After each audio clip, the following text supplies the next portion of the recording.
I am NURUL SYAHIRAH binti AZAMIL. And hello, my name is SHAHIRAH binti NOOR AZMAN. And I am NURUL Anis Johari. Hi and Assalamualaikum doctor. My name is Nazifa Batrisyia binti MOHAMAD NIZAM. Radioimmunoassay is one of the widely used immunodiagnostic tools due to the high sensitivity and specificity. The word of radio means that this technique involves a radioisotope, and immunoassay, in the other hand, indicates that this technique is based on the antigen-antibody reaction. So, radioisotope tag for detection of antigen-antibody complex, and the radioisotopes form a covalent bond to the antigen. The working principle of this method is it measures the presence and or quantity of the antigen in the sample using radioisotope label antigen.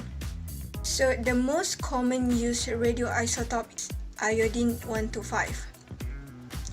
Iodine-125 is the gamma radioactive isotope of iodine. It offers several advantages, such as it can be prepared with very specific activity with the almost 100% isotopic abundance. RIA used radioisotopes as a tracer to monitor the distribution of free and bound antigen in radioimmunoassay or free and bound antibody in immunoradiometric assays.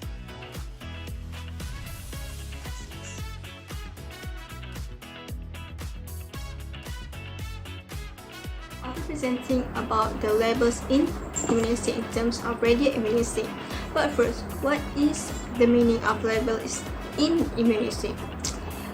Labels in immunoassay are called as antibody labeling, which is an attachment or a specific tag to an antibody to help in isolation or purification and detection of protein. It's really important technique in any immunoassay based such as radioimmunoassay. Alright, so let's go deeper into labels in radioimmunoassay. As we know that radioimmunoassay use radioisotope as labels. So what types are radioisotope, which is labels, used in radioimmunoassay? By Anis, in the previous slides, iodine-125 labels are the most used radioisotopes in radioimmunoassay. Well, I want to add a little bit more information about it, which is iodine-125 is usually attached to tyrosine. The iodine-125 can be prepared by iodination of the pure antigen on its tyrosine residues by chloromarine T or peroxide methods. Then, the radio-labeled antigen is separated from free isotope by gel filtration or HPLC.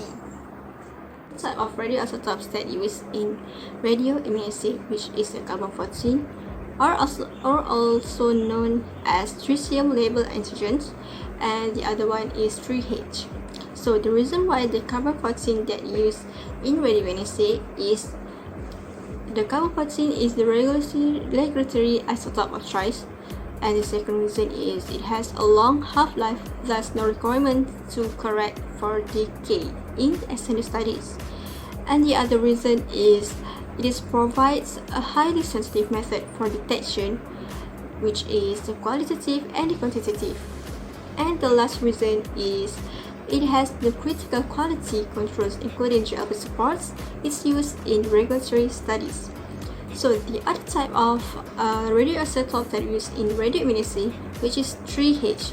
3H is an emitting radionuclide which has a low specific activity and requires liquid scintillation counting, which is expensive in terms of scintillation fluid and often requires tedious and time-consuming preparation procedure.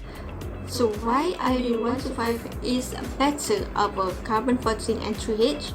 It is because the iodination procedures developed for haptenic substances have extended the usefulness of the RIA method to many steroidal hormones and have helped to achieve a limit of detectability at picogram levels, and also resulted a greater specificity. Now, I want to explain to you about the classification of radioimmunoassay or RIA. First, let me explain to you about the label immunoassay. Precipitation or agglutination does not detect this antigen or antibody. Second, it's searching for very small amount. Third, label immunoassay measure indirectly using label reactant. And the last one, it refers as receptor ligand assay. Generally, RIA or radioimmunoassay is classified as competitive and non-competitive assay. Let me elaborate more. Radioimmunoassay is a competitive assay. Competitive assay only need a small amount of antibody. Next, competitive assay have high sensitivity because it is able to detect small analyte. The small analyte is capable of producing live signal.